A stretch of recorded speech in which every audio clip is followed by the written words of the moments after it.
Check for solutions. Tell whether 5 is a solution for the equation.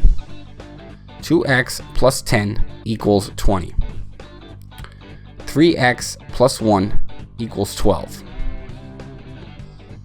Now I want you to stop for a second and try to work this problem out for yourself.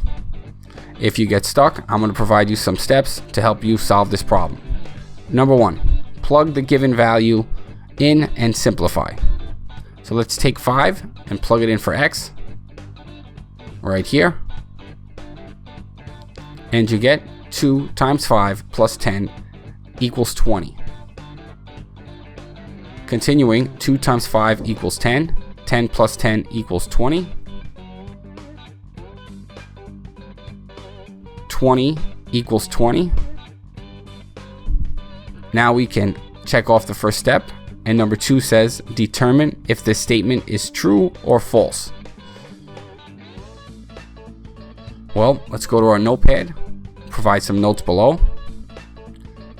And it says, if the statement is true, then the given value is a solution.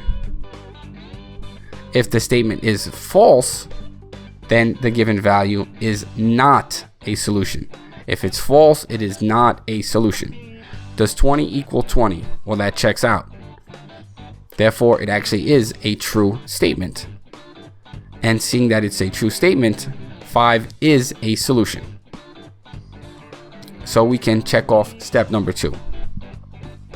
Now let's plug in 5 for x.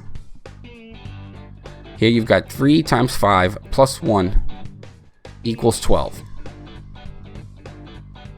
Well, 15 plus 1 equals 12. Let's keep moving.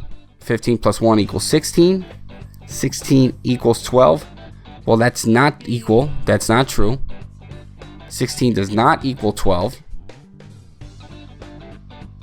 Therefore, we have a false statement.